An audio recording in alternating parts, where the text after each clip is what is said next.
All right, Ivan, how are you today?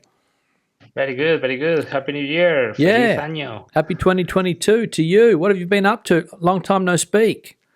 Yeah, long time speak. We jump over Christmas and the New Year, and now, after Reyes, Christmas is over for Spain. So, Well, that's it. It's been a long time, isn't it? I think the last time we spoke was back in the middle of December, and then I think we tried to organise something, but it got a little bit too busy there for a while, and people went away. I think you went away, yeah, didn't you, Ivan? You went. Where did you go? I, Cantabria? I went to Santander, exactly, to Cantabria. I spent a few days with my family, these kind of dates. That Yep. is what you usually do. And then back in Madrid. Yeah. I mean, it's for everybody. It's the end of the year is usually a busy time. Yeah, So yeah, yeah, yeah, yeah. I've spoken about this before, and I think we even spoke about it here. That for me, the Christmas period, you sort of see everybody else is getting back to normal, and then here in Spain until the 6th of January, you're sort of pushing that Christmas period out, which for me gets a little bit long. The constant celebrations, having to see people. Personally, it's a little bit too long for me, but I can understand that the kids have that feeling of happiness and joy to get their presents on the 6th of January. exactly, you need for next year sal de frutas. That's why you feel it very as a long time. Well, A lot of. I need more than that, to be honest, but it is a long period, as we mentioned, starting around the 22nd, and it just goes on and on and on and on. But anyway, we can't change it. It is what it is. So, what else have you been up to? Yeah, I have been a little bit of tourism here and there, but pretty much just stay at home and be quiet and enjoy really this time in a family setting, which is always nice. Stay away from the screens and monitors. Yeah. I know that you have been Portugal speaks rather than Spain speaks for a while. No, it's the same peninsula, as they say. You only just cross a border, and you enter a different country. But things are fairly similar in Portugal. Yeah, You go to yeah, that's Galicia, very you're true. in Spain. You cross the border a little bit to the south, and you're in Portugal. What's the difference? Yeah, no, I don't feel really much of a difference. I have to be honest, but yeah, some people out there might be a little bit more nationalistic. Well, the language is a lot different, of course, and the first thing you see the difference is you see the Portuguese flag everywhere, obviously, and But that's like Galician, isn't it? sorry. That's like Galician, isn't it? Well, no, the Galician flag I think is blue and white. The Portuguese flag, as we know, is I mean the tricolour. language. I mean the language. Oh, the language. I don't know whether the language is similar or not. I've seen the Galician television station here, and obviously I've spent a little bit of time in Galicia, and I think that the people in Galicia like to think that the languages are similar, but for me, it's a lot easier to understand Galician than it is to understand Portuguese. And as I said, if you put the Galician television on, the TVG as they call it, you can more or less Mhm. understand. It's sort of a mixture of Spanish and Portuguese, so it's fairly clear to understand. Whereas in Portugal, as soon as you cross the border, it's a completely different, completely different world in that sense. Yeah, the good thing for you is that in Portugal, people tend to, in my experience anyway, Portuguese people, usually tend to speak better English than Spanish. Portuguese, Obviously, depends on the hmm, region and everything, yeah, but the level usually is, yeah, is much better. yeah. I Portuguese, think we mentioned in one of the episodes that they don't dub every single thing on the no, they don't. television, No, and that's that's another reason, I guess, yeah, yeah, why yeah, yeah, yeah. we don't have that much of a better level, I guess. But you keep hearing, or you can interact with that since you are a child, and you keep listening to even though you need to read in your own language if you Mm, want to fully understand the movie or the yeah, series or whatever. yeah. But at least you have that kind of listening skills in vivid into you. So that's a Yeah, good one. Portuguese people, in my opinion from what I've seen is that they understand Spanish very well, even though they might not speak it. They're able to understand basically everything that a Spanish person says, but it doesn't work the same way around. A Spanish person has trouble. A lot of people have trouble to understand a Portuguese person.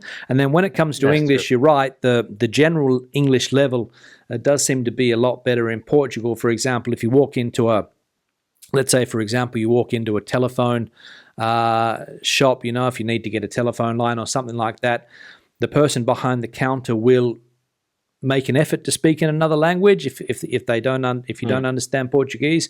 Whereas here in Spain, if I went to the local Movistar shop, I don't think I'd be guaranteed of getting service in English, which is obviously is understandable, but at that level, I think it's a little bit better. At a more educated level, of course, it's it's different. Portuguese people speak English well, Spanish people speak English well, but I'm talking about that service level.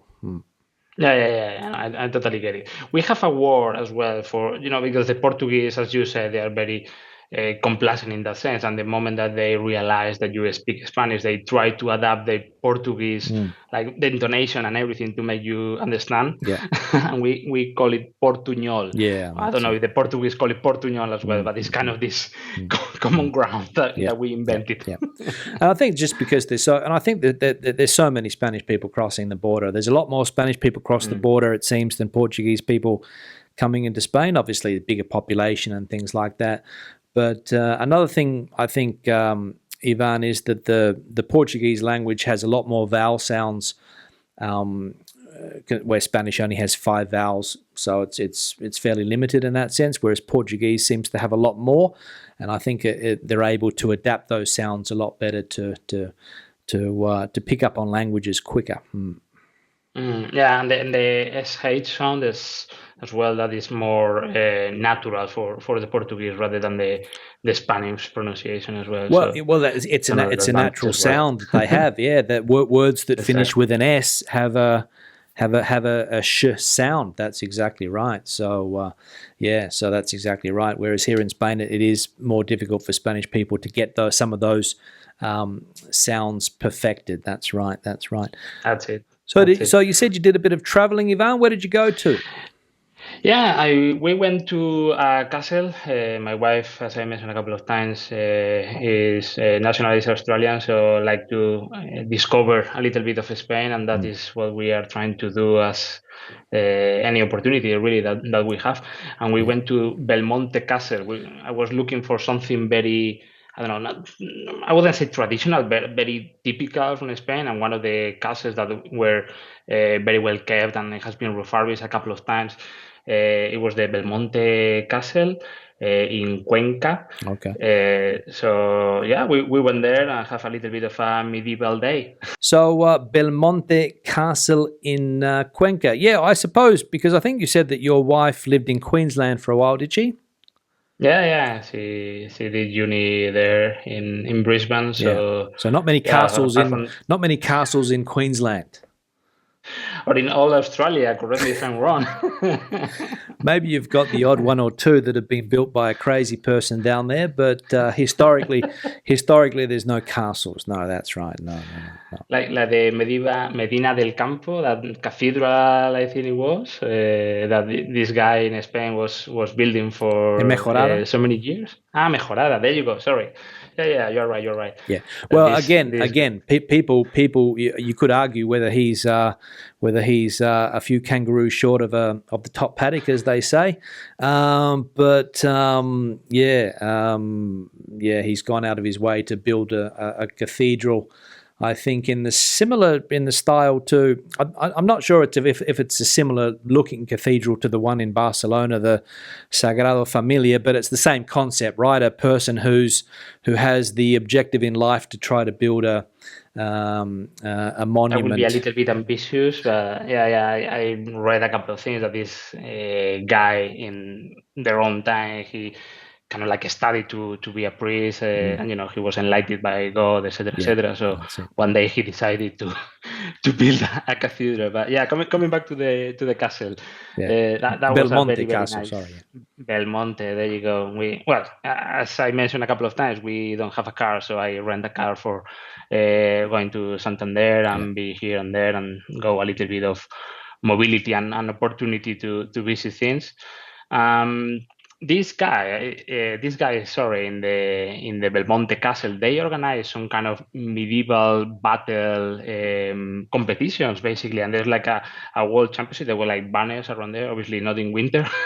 I can even imagine being in a armor night in the middle of winter there. Mm. But the setting is absolute marvelous, and Where is just as it? a Is it in Cuenca City or where is it? no, it's in the outskirts. The actual village is called Belmonte. Oh, okay. So if you go from Madrid on the A3, that probably you know quite well, you Mm. pass your Rivas and I think it's a little bit farther than Tarancon, Is and it not? then Is it not Belmonte del Tajo? I believe there's a couple of Belmontes on the way. Okay, so I don't think it is. I don't think this Belmonte has any surnames or Okay, anything like okay. that. So it's just Belmonte. Okay, good. Yeah, so you take the A3 past Rivas, get through the traffic jam, and then when you get into Castilla-La Mancha, which obviously is about 50 or 60 kilometers away from the center of Madrid, right? Yeah. I think in total it was like 45 minutes, maybe 1 hour Okay, not far, not far. away, one way journey, I mean. Yeah, And yeah, there was a couple of nice places on the way for having menú del día because it was in the middle of the week yep. that we went. So yeah, quite peaceful, nice, good visit. Mm. Nice to see a little bit of a different culture Yeah, setting. that's it. Plenty Yeah, of nice day places to out. see. That's right. I might put that down on my list as a place to visit. Now that I have a new a new camera for the car. Just going Oh, back there to something that you that's a good mentioned one. there, Ivan, the menu del dia. Are you a fan of the menu?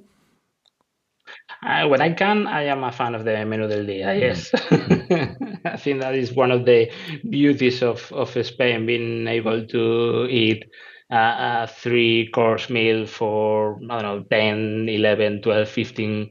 Yeah, I have even seen some kind of like gourmet menú del día for yeah. 20, 25, and Mm, you really get like I call it like the big place with very little fashion things in the middle, but mm. they're quite nice in terms of flavors and things. Yeah. So yeah, there's quite a lot of wide choices really Mm, that you can get from Menú del Día.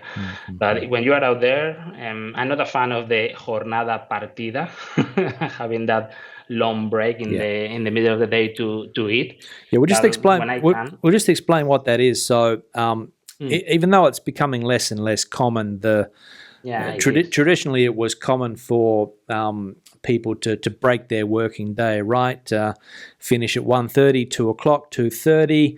Have a couple of hours for lunch, maybe 2.5 hours for lunch, and then go Mm, back to the office or back to their place of work at around 4:30, 5:00. But you don't like that that's it. system. Yeah, no. I think, as you said, is getting less and less places, especially in office. Mm. If you are in a commercial setting, I mean, like, facing the public and everything, I think that is still quite common because there's a couple of times that my wife have mentioned, I will never understand what is the timetable of the Spanish because we tend to eat a little bit earlier for the Spanish timetable. So Oh, if you she do wants to, personally? probably that is a deformation of being so many years away, and we Yeah. tend to When you say early, what about 1:00? about 1 o'clock. Yeah. Yeah, Okay. Good. sometimes even 12:30, which Okay. Okay. probably you That's will yeah. not That's find. We have actually asked a couple of places, and they have the menú del día, yes, but only like the cold dishes. Probably they have like the salad or things like that. But if they have cocido, they have something or a yeah. paella, it's not yet finished Yeah. for Okay. you Okay. to It won't be ready until enjoy that. 1:30, more or less, right? Correct. Basically, when the bulk of the people come, That's it. That's and it. for having dinner as well. Here at home, if we cook, Yeah. 7:30, 8, Yeah. normal time Yeah. for our household to Yeah. have dinner. But if we go to have dinner away, Yeah. we have found places that are open at 8, Yeah. but the waiters, they are having dinner by themselves, nobody else in the restaurant. It's like, That's it. okay, we will That's come it. back That's later. it. Unless you go to one of these tourist areas, and I mean, you go to like Alicante or Malaga or somewhere where they do cater Of for course, people that have early dinners, and you can often see tourists having dinner at 5:30, 6 o'clock, 6:30, and then they get that out of the way. Even in Barcelona, they have like 3 or 4 different times for people to have dinner, and then the Spanish people normally rock up at about 10 o'clock or 10:30. But it is difficult to get used to, especially the late lunches, and that's also something in Portugal which is a little bit different. That you see a lot of people having lunch around 1 p.m. Portuguese time or 12:30. And normally you see the people that come to the restaurant at 3 p.m. are normally Spanish people that haven't adapted to the Portuguese lunch timetable. But luckily the Portuguese are willing to, if there's anything left, of course, to serve people at 3 p.m. But yeah, it is difficult to get used to because it sort of disrupts the afternoon, right? So if you have lunch at 12:30, 1 o'clock, you get into that afternoon routine that you've probably been used to living in the UK and Ireland for a long period of time. Whereas here, after a yeah. big lunch, the only thing you want to do is have a siesta for a couple of hours afterwards, right? Yeah, exactly. Especially you have a 3 course. Don't get me wrong. I really enjoy Yeah, having that proper meal, 3 course, and one of the things that I said when I left UK, like I hope that I have already done with the sandwich on top of the keyboard yeah, yeah, kind of yeah. meal. To a certain extent, I think I achieved that. But yeah, it is true that it's another learning curve. It was a learning curve for me when I moved abroad the first time Yeah. to try to adapt, and now obviously it's the other way around. So you cannot have everything. You need to No, do no, no, no, no. the That's true. locals That's true. and live That's like the true. locals. That's true. But I guess the good thing about being travel and knowing other different ways of life, let's say, is that you can just pick and choose whatever it adapts for you. Yeah, So that is the enrichment of it. So that's right. that's a That's good right. one. That's right. And talking about the Portuguese in historical terms, Portugal has been always friends with England. Has had a special relationship. If we go back in time. There was a time when Portugal was part of Spain. Basically, the Portuguese crown for different marriage and lineages, they were part of the Spanish crown. Yep. But if we come more to like the 17th century, they were separated, Yeah. and they have always been colliding with the Spanish interests. To the Yeah. extent Yeah. that, for example, when the Napoleonic invasion in the early 1800s, Yep. basically the French army obviously French, England, and Spain, they were the superpowers of the time. France and Spain were in war with England, Yep. and because Portugal was this big friends with England, Napoleon decided, oh, we are gonna cross Spain and attack Portugal. Don't worry, we will cross Spain, but you see all this huge French army crossing through Spain to attack Portugal, and then all of a sudden, when they have a couple of hundred armies, say, Yeah. well, now we want Spain. Yeah, So, that's right. He was ambitious, wasn't he, Napoleon? That's right. Yeah. and that is when the French invasion happened and the Spanish uprising of the 2 de Mayo in Yeah, I think 1908.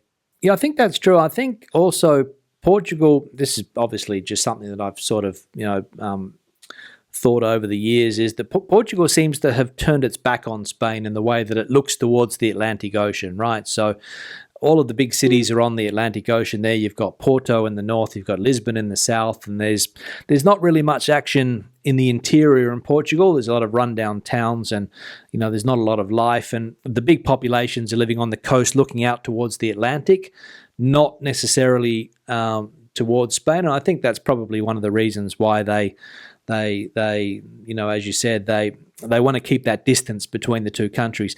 Every now and again, and you probably read this in the papers, Ivan, a survey pops up and says that 7 out of 10 Portuguese want to become part of Spain. Have you seen those? Probably I have seen that, but maybe I have just laughed and turned the page.